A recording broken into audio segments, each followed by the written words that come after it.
You know what the happiest animal on earth is? It's a goldfish. You know why? No. It's got a 10-second memory. Be a goldfish. Be a goldfish, Chris. It hurts. It hurts after Saturday night. We got a quick turnaround to Wednesday. You got to be a goldfish. That 10-second memory. That's why they're so happy. Yeah. Yes. Let me tell you, Saturday night was such a roller coaster and such an eyesore that it literally gave me pink eye. Like I don't know how I got pink eye, and Yeah, that might have been. I've come to is that roller coaster, that visual roller coaster that I had on Saturday night. Only explanation I have. But welcome everyone to Battered it's Herons. only fitting that we're men in pink. For sure. It's only fitting. Episode number 7 of Battered Herons. Chris, how you doing today, sir? Or tonight? Because we're recording this I'm good. Tonight. Tonight. Yes. I'm good. I could be better. I mean, hopefully after tomorrow we'll be even better than today. That's for sure. Well, I wanted to start off before we get into the game. I felt like it was only right that I come clean and I do what I said I was going to do.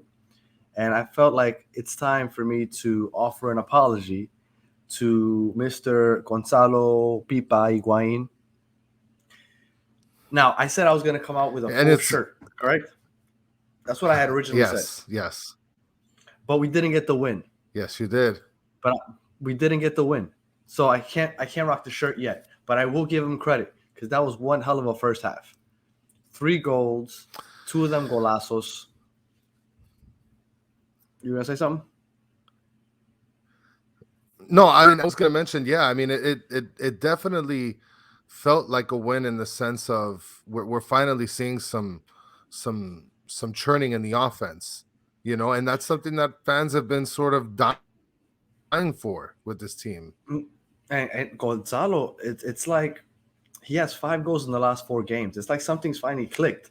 And I thought that maybe he had finally gotten to a place where he was comfortable coming off the bench, really hustling for those 30, 40 minutes that he might get off the bench. But he's been starting. He's been playing. He's been running 90 minutes in the NYCFC game. He had almost 70 this past week. Yeah. And I'm starting to think that it might be the Pozuelo effect. Look, I think it's a combination of a lot of things. I think it's the Pozuelo effect. Right. I also feel that, especially for a player in his position, having so much experience overseas, playing for his country, and having to sort of take a step back for a new player in Leonardo Campana to sort of take over the reins as the premier striker of the team. I think that all of that has to take effect. Yeah, for sure. I think it humbled him. I think that, I think you mentioned to me in the beginning of the season that he mentioned in I think his when he was signing with the team, that he's like, oh, I'm going to just light up a Cuban cigar. Yeah, and it's just going to be cake. I think he got a hefty reality check for sure. Well, to his credit, he didn't say that before he got to the league. He had that interview after he had already played a few games that he realized that it wasn't going to be a cakewalk. The MLS is a real competitive league. And I definitely think that it surprised him. This year, he looked really bad to start the year. And I'm not going to be the only one to take this bullet. I know that there's a far majority of fans that were unhappy with this guy. So it's not just me. But I am going to start the hashtag, I'm sorry, Higuain. If he performs well these next 2 games, I will rock the shirt to the game next Saturday, or no, the 13th, which is in 2 Saturdays. And I mean, I was wrong. Yeah. I was wrong. He's not done yet. He's not done yet. But he's definitely one of the reasons this offense is clicking. Well, and I don't think that he's done yet because, I mean, look, you could see him when he plays. He's just on another level in terms of his knowledge of the game, his approach to the way that he plays. I think something that stands out more than anything is sort of the attitude change and how he's been performing with the team. He's been he was a sore eye because of the way that he was playing and reacting to a lot of things. And I think, the humbling definitely set him back to be able to sort of look at this and say, well, we actually have a pretty good opportunity now, and we can be able to take this and move forward in the right direction. Well, I have a question for you now that you bring that up. I agree that he's not being as demonstrative negatively on the field anymore. He's a lot more positive. You don't see him complaining as much. I mean, he still complains to the rest, but everybody does. But one thing that I noticed, and that some other people brought up also, when he scored those goals, you know how some people go and they grab the crest and they kiss the crest and, it's all about the team. What did he do when he scored those goals? Yeah. He pointed to his last name. Now, some people look at it as selfish. I took it more as he hears us, not us maybe directly, but he hears the fan base, right? He knows, he's heard the boos, and I felt like he was like, remember that I am still at least at one point was one of the best players in the world, and the name hasn't changed, even if the play has fallen off a bit. All right, now I think I don't know. No, because I was gonna say, I think that there was you have the promo videos that Inter Miami cuts up for the social media and for YouTube or whatever, and I've noticed that in a lot of those promo videos, you see Higuaín sort of doing that look at the back of my jersey kind of deal. I think it might be like a celebration that maybe he's accustomed to. I think it just means more because of everything that's been going on. Look, I mean, with a player with his sort of attitude, his sort of character, it wouldn't be a surprise that he's doing it sort of as a shot to the fan base to say, hey, don't forget about me. I'm still one of the bigger players, the biggest player on this team. I mean, just taking a look at this. I mean, he's right there waiting to take the free kick. He sets it up, and it just sails disgusting. Right through the wall. I mean, one of the defenders, to be honest, is just a complete crab. The defenders had no chance. That flew over their head. That was as perfectly placed free kick as there could be. For those of you not watching on YouTube, we got the video of the goal playing. I mean, that was perfection. Like at that point, the class is there, right? Because it's a set piece. It's a set play. That's just automatic for somebody of his caliber, or at one point. But there he goes, pointing to his name. And I think that because I showed this clip to someone who is not an MLS fan. He's a fan of the Premier League, and when he watched that, the one thing that he mentioned to me was none of the defenders jumped, and that's something that you don't see in the Premier League. All the defenders are jumping. Whatever, like, I get it, guy. Yeah. You watch the best of the best league ever. I get it. You want to be that guy, you can be that guy. But that guy to me, like, now I understand what he's saying, because look, I mean, there are really good players in the Premier League, a lot better than MLS, in a total scheme. But of course, it does make sense to me that I would assume that the defender would jump knowing that the ball's coming towards them to sort of help the goalie blocking it. But if you notice, none of them jumped. I think they all were shook because Higuaín's taking the kick. I mean, Higuaín's been playing poorly. At that angle, there's only one place that he could really put it, either the near post or the far post. I felt like they thought that it was going to be a very difficult shot, and all credit to him. A lot of players try to kick the ball under the wall. When the players jump, they kick it under them. Maybe they were like, we're gonna just make him. If he can make it, he can make it. And we're gonna block. Credit to him. And he did it. He did it. And let me tell you, in that second goal, hit the Pozuelo, the way he found Higuaín cutting through, and the way he went around the goalie. I mean, again, I can't do anything but say I'm sorry, Higuaín, because that was one hell of a play.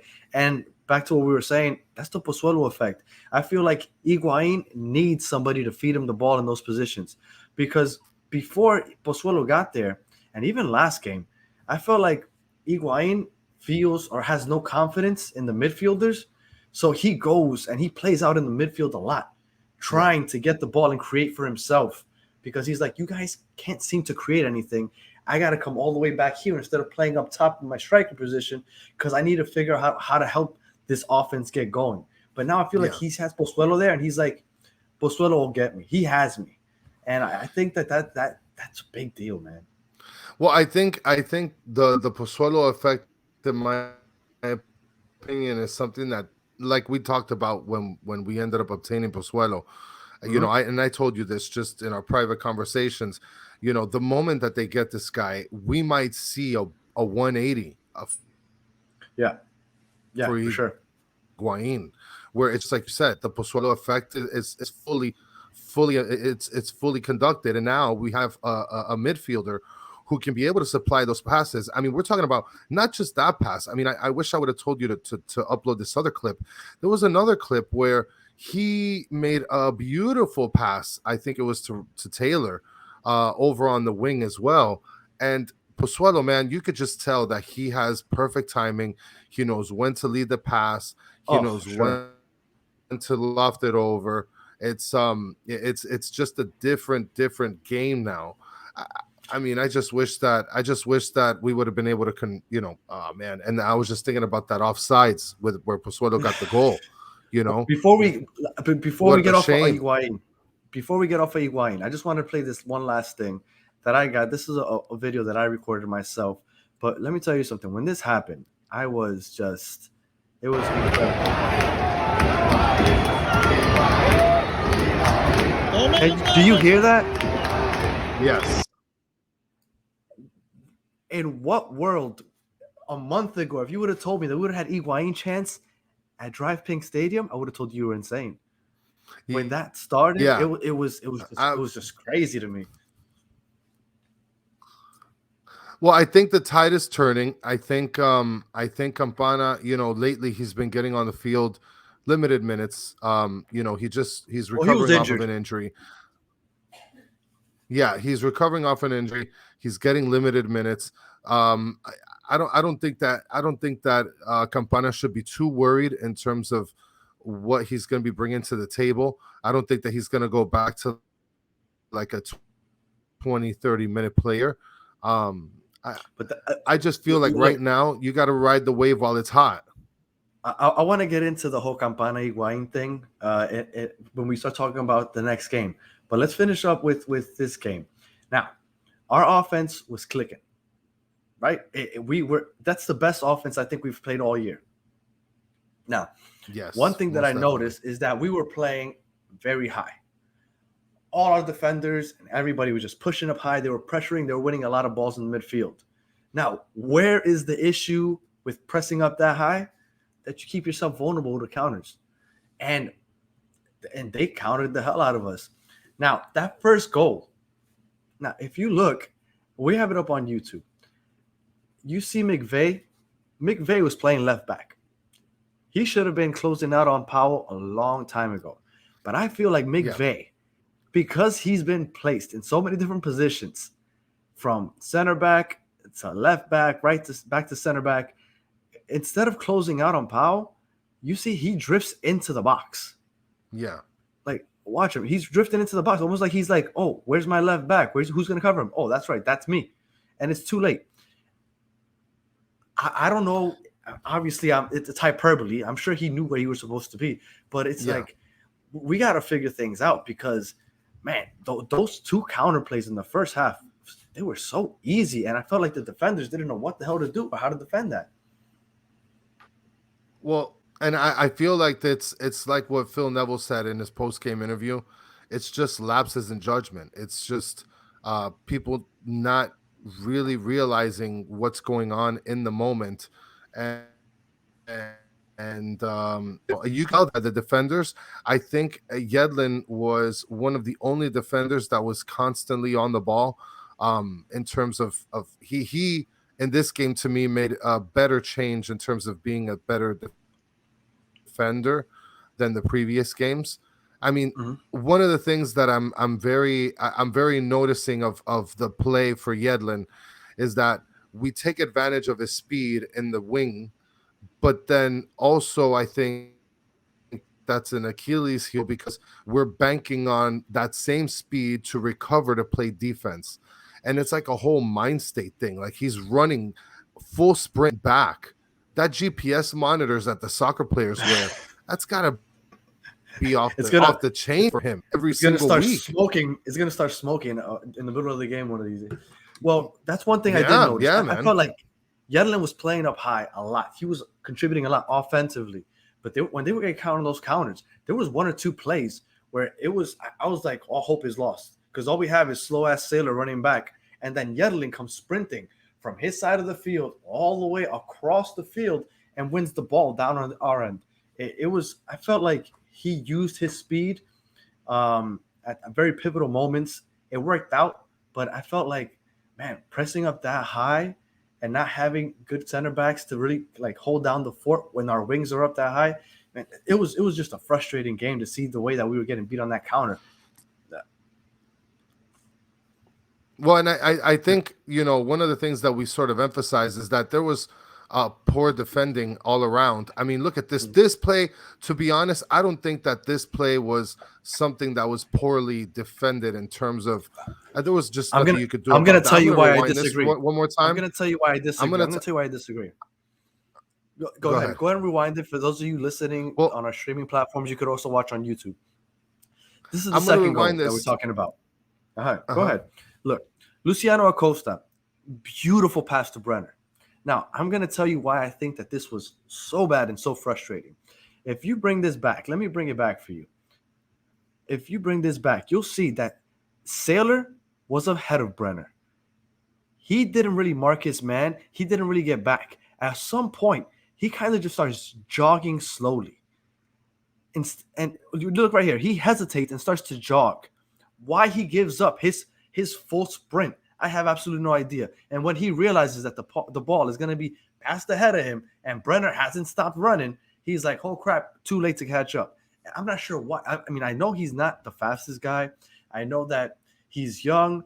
He's had his growing pains, but this play really frustrated me when I watched the replay. Obviously, watching it live, I didn't realize it. But look, he kind of just lets up here. He slows down, and then he's like, oh, wait, got to turn the jets back on. But guess what? You have no jets, so it's done. You just gave up that goal. I'm looking at this play, and you're right. As you could see, the cross is about to come, and right as the cross is coming, you do see a little bit of a hesitation. Yeah, he lets up. He lets up. It could have been the difference between adding that little bit of pressure. I don't think he would have made the ball. That's for sure. I don't think he would have made the ball. I think that ball, just the way that it was passed, and that was a beautiful pass. The angle and the trajectory. I mean, this was one of the best passes that I've seen. I've heard a lot of people getting on Low also for not closing out on Lucho before that pass, but I don't want to get on Low so much. I feel like Low, out of all the four defenders, was the one that had the most decent day of all of them. I know Yedlin was contributing a lot on offense, but like you said, got caught off base coming back on defense. But our left side, McVay and Sailor, had horrible days. Well, and that's I don't know if you remember, we talked earlier this week, and I was talking to you about Sailor and McVay, and one of the things that sort of stands out to me is Mabika. To me, it seems like him and Lowe have been playing very, very well consistently in the center back positions, and I just don't understand what's happening in terms of why don't they always have them starting in every game. I know you mentioned that Sailor has been playing very, very well. McVay's been doing his part as far as playing left back. I mean, we got Gibbs too. I mean, it's just...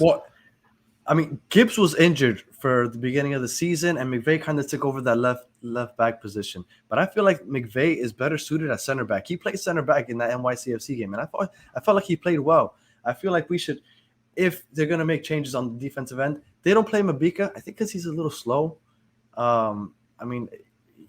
He's okay. I guess him and Sailor, a lot of people give a lot of props to Sailor and not to Mabika. I feel like they're about the same level. I don't think there's a big difference there.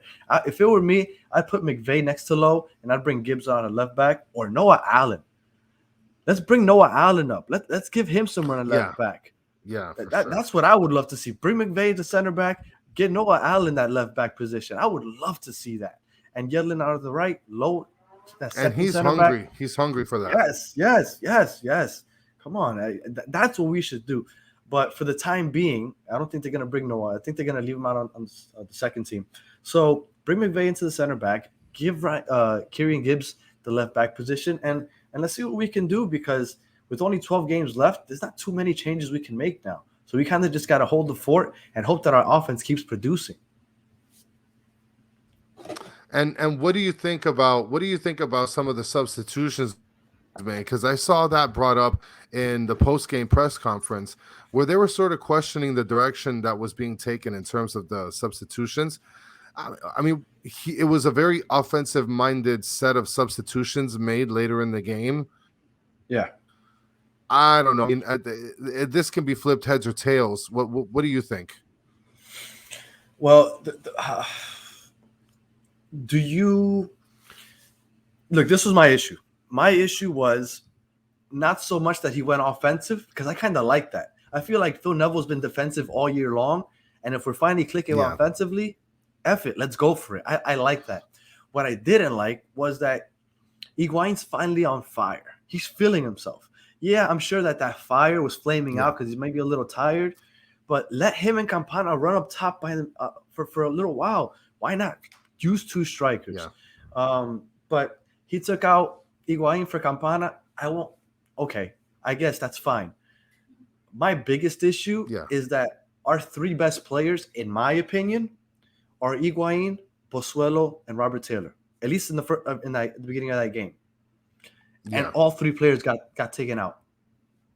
Why? Why are you going to take out the three top players? I think that the idea I think that the idea of bringing on offensive-minded substitutions, I think it's great. And one of the things that to me stand out is that we're getting better on offense, and I feel like as a team defensively, we're very good. We're pretty consistent in terms of our performance on the defensive side. I feel like this may be a game that sort of slipped through the waist, and it's something that we kind of have to learn from. So I'm not too worried in terms of how we're going to be performing defensively. I think, when it comes to these substitutions, I feel like maybe defensive substitutions would have made the bigger difference. Bring on fresh people, bring on more aggressive people willing to take a couple more tackles, or whatever the case is. I feel like offensively we were doing pretty good, and there was no reason to take out Higuain. I think that maybe putting Campana in a wing position, at least for the last 20 minutes, I don't think anybody would have said anything. Taking out Robert Taylor, I don't mind taking Robert Taylor out. No, I don't mind taking Robert Taylor out, but to me, one of the things that I like is you bring out Lassiter, who's been injured for a while, forever is what it feels like, and then you're bringing in a player who has never played Coco. You bring him on for an important, 20 plus minutes, and he came in the 80th minute. So he came in late in the 80th minute. Yeah. Okay. I mean, you're bringing him in towards the end of the game. I mean, the tide turned quickly after the 80th minute. That's 2 goals that they scored right after that. Yeah. But I will tell you as a whole. I was going to say the biggest difference I thought in the game that I felt like nobody really talked about was that goal that Pozuelo scored. Because Pozuelo scores this goal, and man, that was really close. I don't know if that was really offside, but let's say it was offside. I thought that we went up 4-2, and I think Cincy, it almost tore their hearts out. And when that got called back, I felt like it gave them back life. And you know what they did right after that? They went ahead and they subbed out 3 of their defenders. Yeah. When they subbed out those 3 defenders, our offense was not clicking like it was. It kind of like went dormant for the next 30 minutes or so. Yeah. And I felt like that resurgence was like a second win for them. And it took them a while to finally tie the game. But they weren't playing. They almost scored 4 on us. Let's take out 3 defenders out of our 4, get fresh legs in there, and let's see what happens. And, man, they almost pulled off a big-time upset. What really upsetted me about the whole ordeal with that offsides or not offsides play is I was watching highlights. I believe Orlando played Philly just recently. I'm not sure who they played recently. Let me just take a couple minutes because I want to be able to double check this. I was watching Orlando highlights Okay. a little bit after they Inter Miami played. And Orlando in that game, I'm trying to see here. Jeez, I wish I didn't. I'm trying to filibuster so I can buy some time here. Well, make sure Um, that you scrub your computer afterwards, because for sure, after watching Orlando highlights, you're gonna be with a couple of STDs, yeah. viruses in there, for sure. So I was watching Orlando and DC United. That's the game I was watching. The highlights, Mhm. A- and What a beautiful game! Yes, that's right. were there were I believe Yeah. 2 goals out of the 3 total that were scored in that game that Mhm. were clearly offsides. That's one. And 2, immediately after the offsides, the goal was scored. So it wasn't like the play that you just mentioned now, where it was passed over to Taylor, and then Taylor sort of sat on it, made some moves, and then kicked the pass over to Pozuelo. No, Right. this happened immediately after the supposed offsides could have been called or not. And it was clear as day, these 2 out of the 3 goals. So when I saw that, I said to myself, you gotta be freaking kidding me, MLS. But you know what? I'm not gonna kill him for that, because without those 2 offsides that they let count, Orlando wouldn't have lost. And because of that, Yeah, if you look at yeah. the table, we're still in pretty decent shape, because every team Yes, ahead we of are. us either lost or drew. So we really lost no ground somehow. Yeah. What we did is we lost a great opportunity, is what we did. Because right now we'd be sitting in 7th place. That brings me over to the next question. Uh, you know, does this feel like it's a win or a loss to you? Because to me, it feels like a win. It feels like a big time win, even though it ended, poorly in a tie. You know, but it felt really good to see the the team playing better offensively, and not just one time, but over the last 3 or 4 games. I will tell you, momentarily,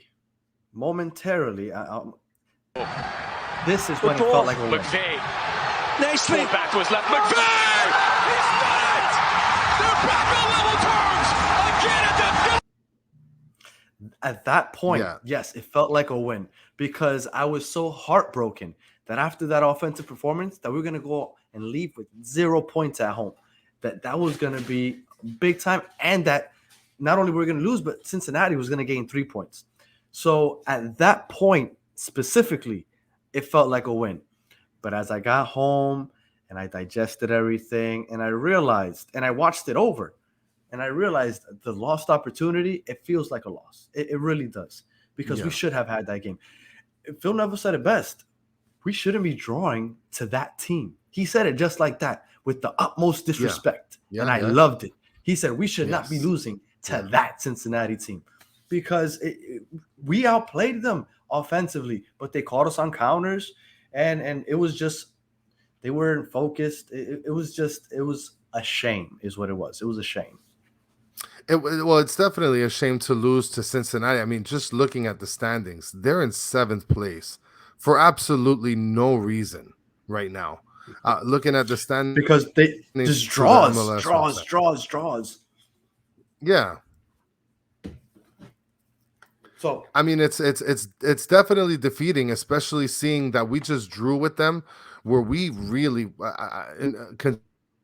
consistently were dominating that game. Other than some lapses on defense where they took advantage, we clearly were the superior team on the field that day, on the pitch. on the pitch. Now, looking Yeah, at the yeah, man. standings, we have 26 points. We're in 11th place. But look at 5th place. I'm not even looking at 7th. Look at 5th place. They're at 30. And we have 1 game in hand, which we play tomorrow. After tomorrow, let's say we win, which I'm going to say it already before we even talk about the game. I think we should win. But let's say we win. We end up with 29 points. We're tied with Cincinnati. And we'll have the same amount of games played. So we'll be tied with Cincinnati for 7th place. Like, we're still in good shape. Like, we still have to believe because things can still happen. We can still make the playoffs. Like, I don't know how, but even through these bad losses and draws, we've been getting results in other games, and we still have a chance. We're not that far off. Well, I think the idea is to sort of try to get ourselves sandwiched in between the 5 and the 7th spot, the 5th, 6th, and 7th spot, because I feel like we're not going to be able to get to the point of getting in the top 4 seeds. No, of course which not. I could see it happening. I could see us getting into the top 7 for sure, but it's definitely going to be tough sledding, especially with the road games coming up. You know, it's going to be a hell of a damage to the team as far as travel is concerned. Well, I don't know if you saw that they're going to be traveling 7,600 miles in 3 days. Like, did the MLS schedulers not really like care to like really look at these things? Yeah, there could have been some sort of modifications being done. It's blasphemy. And then on top of that, you know, I'm looking at this. They're playing Montreal tomorrow. I mean, I don't know how well they are as a team. San Jose I tomorrow. haven't seen too many. Oh, they played. Oh, okay. They play San Jose tomorrow. So I don't know, you know, how well of a team they are. I think I've seen maybe 1 or 2 games as far as highlights are concerned. You know, what are there any sort of players that we need to be watching out for or anything like that? Right, so San Jose has the worst defense in the league. Now let's bring this all back. Now that we're going to talk about tomorrow night's game. Let's talk about tomorrow night's game. So we got San Jose, 10:30 at night. So I'll be staying up late to watch that, like I'm sure all Inter Miami fans will. And they have the worst defense in the league. Now, usually that would be something that we're like, okay, that's good. Easy win, right? Well, no. Yeah. We played against one of the worst defenses, and we scored 4 goals. So obviously we could score against bad defenses. But our Achilles heel seems to be scoring on the road.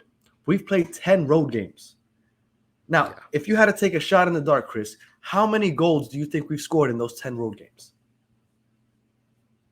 6. 6. Good guess. Lower. Oh my goodness. 4. 4 goals, sir. We scored 4 goals. We've been shut out. Wow. 6 times. 6 times on the road. We scored 4 goals, and each one of those was a single goal in each one of those games. By some miracle, we beat Seattle 1-0, but that's only because they were preparing for their Champions League game later that week. So we got their B team for most of the game. 1 goal in 4 games. I'm sorry, 1 goal in each of those 4 games, and then 6 shutouts. We're 1, 7, and 2. And I'm not saying 7 draws, 7 losses. Like, it's been pathetic. So now we go into San Jose, the worst defense in the league. I mean, and then I think that this is the perfect time for them. I think this is the perfect time for them to turn it around. I mean, we got 2 road games. We got 2 road games coming up, super duper important. You know, this is definitely going to be something where we're going to be able to tell, you know, how much they're going to be able to show the fan base exactly what they can be able to do on the road.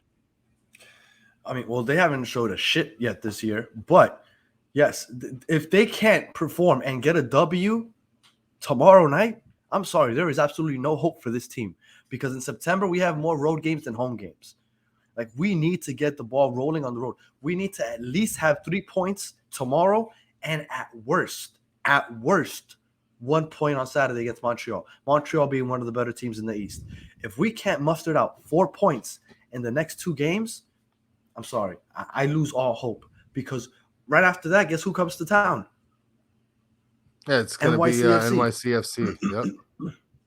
So it doesn't get any easier. So they need to win tomorrow. Yeah, I think tomorrow is for sure is a must win. At least to get the momentum going. I feel like tomorrow's game is sort of a momentum game. I'm gonna go on a limb on a prediction, and I'm gonna say that Emerson's gonna come in and score 2 goals. All right, that's enough of Emerson stuff. All right, I do think that we are gonna win 2-1. I feel like you know what? I think I might go with 2-0 because I feel like the one thing that will make the difference is not just the goals, but we need a clean sheet. We need to be able to have a game where we can be able to dominate offensively, and also be able to have 0 points scored on calendar. And I think it's going to be 2-0 at the end of the day. Well, their leading scorer is Jeremy Ebobisse, and he has 12 goals, which is just 2 off of the league lead. So they have a forward, a striker that can score. Will they keep him off the board? I have no idea. Now, I have a question for you. Since watching what happened with Cincinnati and knowing that we're poor offensively on the road, do you hope Neville comes out with the same offensive aggression, playing a high line, or do you want him to go back to the more conservative defensive approach?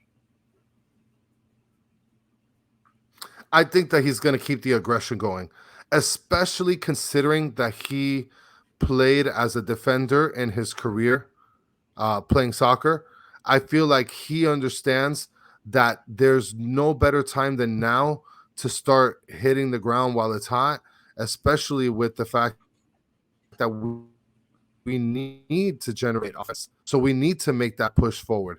And he's basically going to look at the defenders and be like, you guys got to put your big boy pants on, and you got to play some defense, because we need this game, not just for goals, but we need this game. Hey, we're not just some team that you can be able to walk over defensively. Well, I feel like Inter Miami has been doing a good job of creating a lot of opportunities. And look, Montreal, like I said, worst defense. I'm not Montreal. I'm sorry. San Jose, worst defense in the league. Not only have they given up the most goals, which is I think it's 45, but they've given up by far the most shots. So you can create opportunities against this team. And from what I was looking at the stats, they have by far the most long balls of anybody. So it doesn't seem like they're a very possession-heavy team. They seem to go count on the long ball a lot. So I'm feeling relatively good about this game. I feel like the way our offense has looked recently in at least our last 2 home games, I feel like things are starting to click with Lassiter back. I love him on the left side. I know a lot of people like Vasilev. I think Vasilev is best as a late sub. I just don't like him starting. So hopefully Lassiter gets to start. If it were up to me, this would be the starting 11. This would be my starting 11. Now, the only reason I put McVeigh at left back, even though earlier I said I wanted my center back, is because I don't think that Neville's going to go with that. So if he's going to keep McVeigh at left back, I'd put McVica at center back. And man, please give me Bryce Duke and Pozuelo. Please, Neville. Please. Let me tell you, I totally agree with the team that you have there. And on top of that, I think that Bryce Duke deserves to start. I feel like Jean Mota kind of needs to take a chill pill, because not only have I noticed that he's been a little bit trigger happy, but there's passes that he makes that are nice, but then there's some passes that I think to myself, what did you see there, guy? Like, why did you make that pass? In the first half, I was seeing, I forgot who it was. Somebody posted, one of the reporters posted that Mota might have had his best first half of the season because his completion rate was really high. He had won a couple balls. But let me tell you something. Just going based off of the second half, to me, I have an untrained eye. I see it from a fan's perspective, okay? Yeah. So maybe these reporters and players, they have a better eye for what's going on. I think that guy looks lost on defense. That in the second half. First half, okay, fine. But second half, I thought he looked lost. He was running around everywhere, and we had, like, our seats are right behind they're in the south stand right behind the goal. So I had a perfect view of those 2 late Vasquez goals. Mota, to me, looks lost back there defensively. So if we have him back there because we think he's a great number 6, I'd rather put Duke there and go more offensive and leave Gregory back there. That's me. Do you think that the Pozuelo effect is affecting Jean Mota? Because Do you think he's played very well before Pozuelo? Uh, I mean, he's not bad. He's not bad, but he's not. I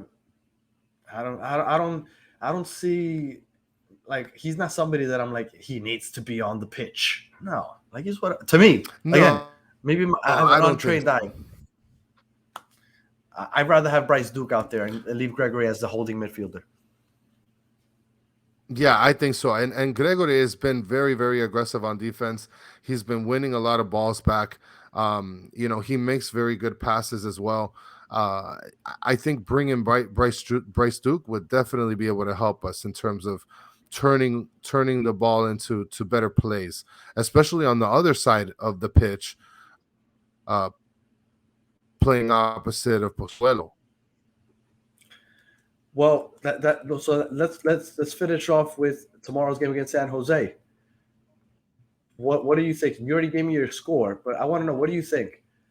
You think that Higuain gets the start? Like, is that where we're at, or is Campana going to get the start? I think that Higuain's going to get the start for sure. I think that Higuain is. Yeah, I think that you got to ride the hot hand. I think he's definitely going to get the start.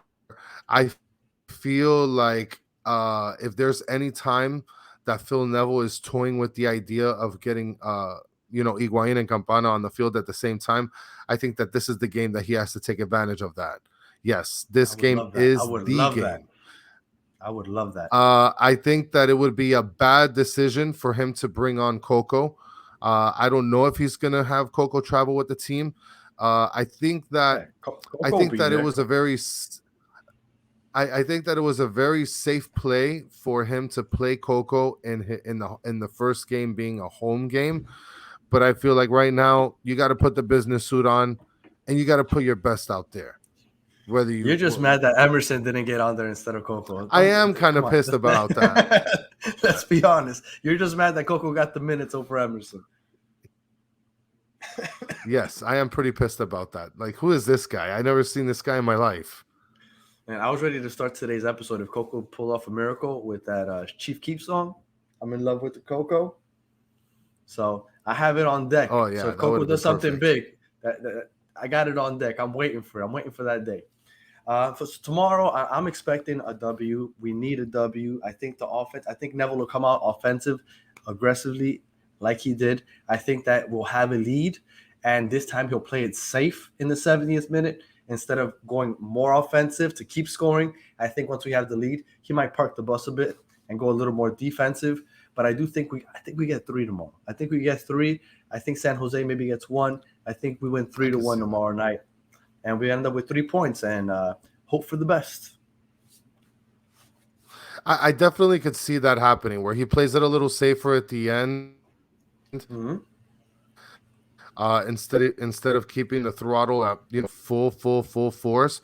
I'm just afraid that might turn into the super comeback for San Jose, where they get a goal away from tying, or they tie it up, and then we got to allow this last minute heroic crap like we do in every single damn game.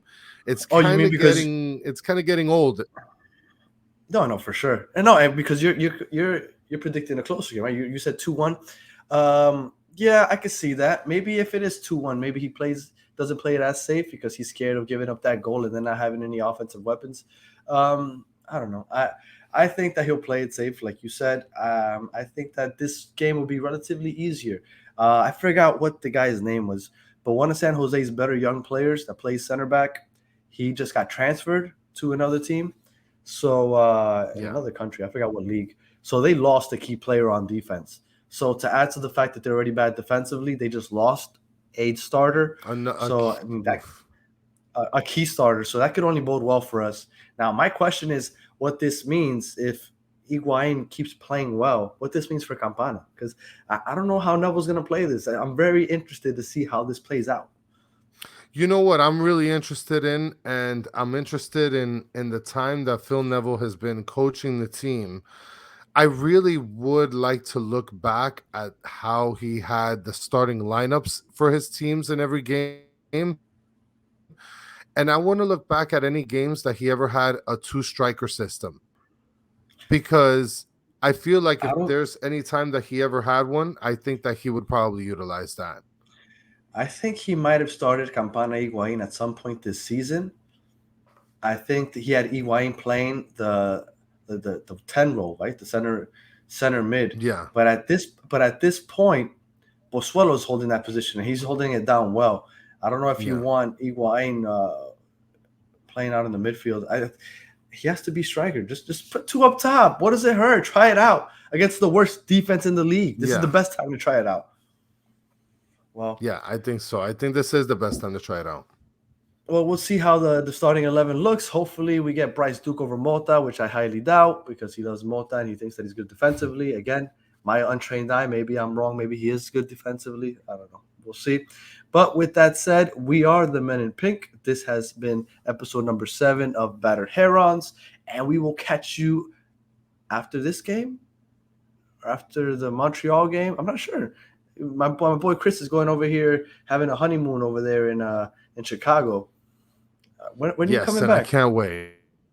When are you coming back? I can't wait. I'll probably be back on Saturday. It'll be Saturday that I'll be back, and hopefully we can be able to get on and talk about a win with San Jose, and then we could be able to hopefully get on Sunday and talk about another win. All right, so we'll see. Well, I don't know when episode 8 is going to be, but we'll be here. So thank you for tuning in, and we'll catch you guys on the next one.